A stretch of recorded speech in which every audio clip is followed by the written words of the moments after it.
Y esa llegada a Córdoba en 1949, donde usted toma contacto con una realidad y hace un descubrimiento que hoy día nadie cuestionaría, ¿no? Que en el mundo de la psiquiatría o incluso de la psicoterapia, que es la influencia en el individuo de su entorno. Yo quería preguntarle en qué medida esa toma de contacto, creo que usted entonces venía de haber hecho prácticas o de haber trabajado, pero con gente internada, ¿no? Ese descubrimiento de la influencia del entorno, ¿le hace a usted de alguna manera, le influye para tomar posición no solo profesional sino política? Lo digo porque a partir de ahí usted empieza a relacionarse con el equipo 57, las colaboraciones en praxis, y llega un momento que a mí me sorprende, que digo, ¿cómo puede ser que un psiquiatra, cuando abre la boca, a toda Córdoba esté pendiente o para ponerse a favor o en contra, ¿no? Había una expectación por lo que usted decía. Bueno, eso que acaba usted de decir es verdad. Es decir, yo viví un ambiente hospitalario y en ese ambiente hospitalario uno no tenía contacto con el medio social y familiar del paciente, porque era un paciente que estaba allí internado, que lo habían traído, en fin, unos enfermeros que habían por él y lo habían metido allí. Uno lo trataba, le daba de alta o no le daba de alta, lo que fuera, pero no sabía más. Pero claro, cuando yo llego a Córdoba, yo llego a un dispensario en donde el enfermo viene con familia y en donde yo tengo que recetar. Y en donde ya me encuentro con que la gente me dice, pero constantemente, no me recete usted porque yo no puedo comprar la medicina. Nosotros no tenemos nada para... Bueno, cosas... Entonces es cuando realmente yo me di cuenta de lo que es la situación social en España, ¿no? Y sobre todo en Córdoba. Tenga usted en cuenta que en el mismo sitio donde estaba mi dispensario, estaba el dispensario de poricultura. Y las madres con los niños formaban cola desde las 5 de la mañana para entrar en el dispensario, que se abría a las 9, ¿no? Y que les ponían, a veces traían unas latitas con carbones encendidos para calentarse las manos y calentarle los pies a los niños, porque en Córdoba puede hacer un frío de 3-4 grados bajo cero, no se va a usted creer que... Uh-huh. Entonces, realmente eso...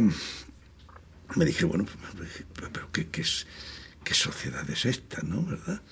En donde realmente uno puede vivir bien y otros pueden vivir tan extremadamente mal, ¿verdad? En unas condiciones.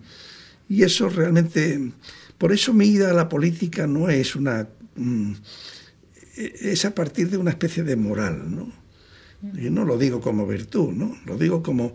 exactamente igual, bueno, pues que unas monjitas que estén en el Congo, ¿verdad? Y por las cuales uno siente el máximo respeto porque estas mujeres van allí simplemente pues a ayudar y esos son los que me hacen tomar conciencia de que las cosas se pueden... Hay una profunda injusticia en el mundo, ¿no? En el mundo en que yo vivía, ¿no? Y es eso lo que me lleva a la política. En el año 57, un poco antes del 57, es cuando surge la revista Praxis, y hay un grupo en Córdoba con el cual yo contacto y que tiene relaciones con el Partido Comunista, y eso se va perfilando hasta que, bueno, fundamos el Juan 23. Uh-huh. Y aquello fue realmente un revulsivo, ¿no? En esta ciudad.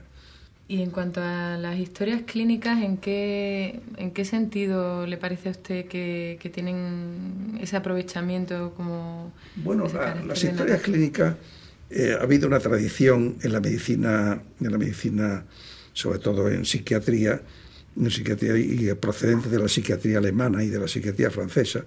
Mi formación es psiquiatría alemana, de que toda historia es una patografía, es decir, no es solamente la historia de su enfermedad, sino es la enfermedad de usted.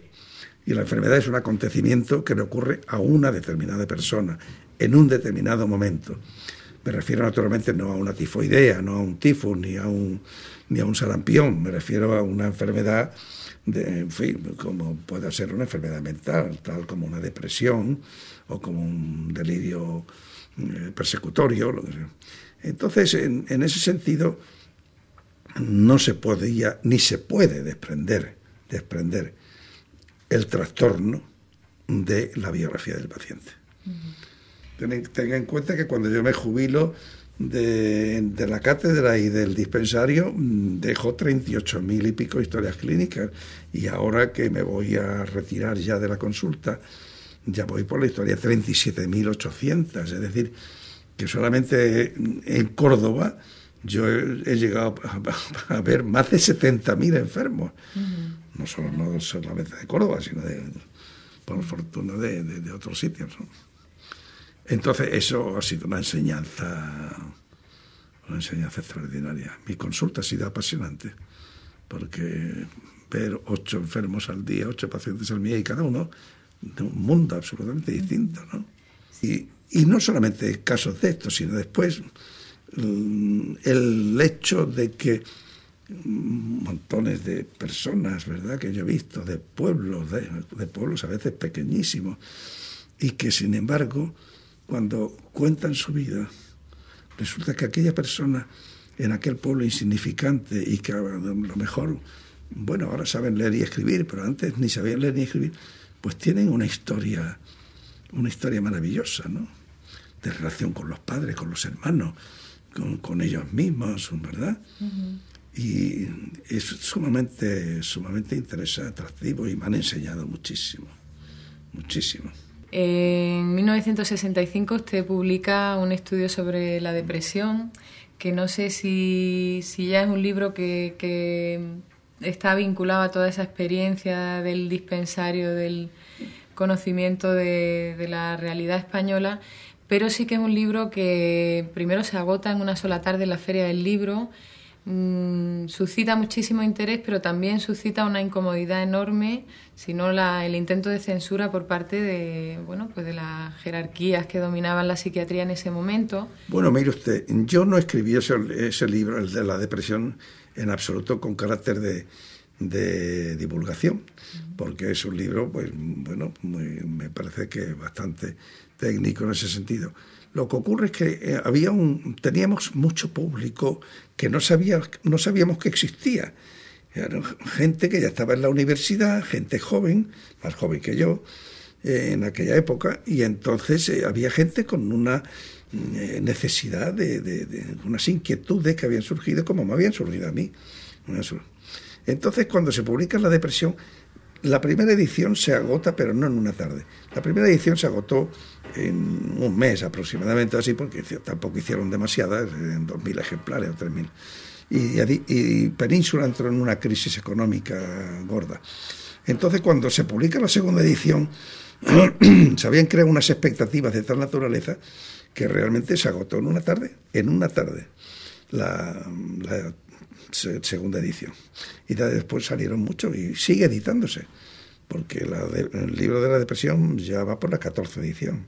Se sigue editando, y por lo visto hay gente que todavía lo sigue leyendo. Unos años más tarde, eso me llamó mucho la atención, cuando lo leí, que su libro 4 ensayos sobre la mujer circulaba cuando todavía eran unas conferencias que usted había redactado, creo que para pronunciarlas en Sevilla, y ya se lo iban pasando las mujeres incluso en las fábricas en Latinoamérica, de manera que entiendo que sus libros pues de alguna manera cubren un hueco que existía en la literatura psiquiátrica española, pero además tienen la cualidad de llegar al público. Y yo quería saber, pues, digamos, de dónde emana esa necesidad en un momento determinado de escribir esos libros dedicados, no sé si dedicados en principio, pero que desde luego sirven también como un elemento desde el rigor, pero para la divulgación. Y cómo sobrevive usted también a los ataques que en ese momento empieza a sufrir y que creo que se prolongan durante bastantes años por parte del régimen. Lo de ahora Amparo Rubiales ha publicado sus memorias y habla mucho de la conferencia que yo di, porque ella fue la que organizó el ciclo aquel. Y entonces a mí me pidió una conferencia, la última, y yo la preparé, y fui allí sin ánimo de la repercusión que podía tener. Fue un editor el que vino y me trajo, que lo tengo arriba, un ejemplar del cuadernillo que habían hecho con la grabación mía. Me la habían impreso, lo vendían por 5 pesetas, y llegó a Córdoba y me quiso ver y me dijo, bueno, yo soy editor y ahí usted ha dado una conferencia, y esa conferencia pues se ha agotado en 2 horas, porque claro, se hicieron 200 o 300 ejemplares nada más. ¿Por qué no la editamos? Y bueno, se editó. Y sí, fue un éxito.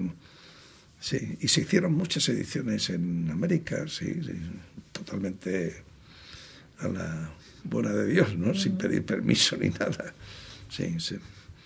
Y después ya reuní unas cuantas que había ahí, y hice lo de 4 ensayos sobre la mujer, que se publicó en Alianza y que fue durante mucho tiempo el libro más vendido de Alianza, porque es una enormidad. Las mujeres estaban muy necesitadas de tomar.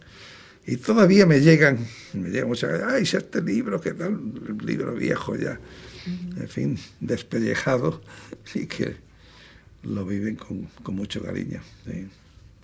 Pero también su toma de posición profesional irrita de alguna manera a la gente que en ese momento... Bueno, sí, claro. Claro, la institución psiquiátrica del momento, López Ibor, Risarró, que era en Barcelona, esos... Después había un tercero que se llamaba Alberca, que era, bueno, más tolerante y más comprensivo. Pero estos dos, que eran los que realmente dominaban la psiquiatría española, que entonces eran no como ahora, que hay miles de psiquiatras, ahora no hay manera de dominarlas, nadie puede ahora dominar la psiquiatría española, pero antes que éramos 700, 800, y es claro, pues los 2 o 3 autores que tenían la sartén por el mango, pues, y estos sí se oponían, sí. En un congreso de psiquiatría internacional que hubo, el editor puso la portada de mi libro tal, y yo casualmente estaba viéndolo allí, estaba un poco apartado, y cuando llegó López Ibor y mandó que la quitaran.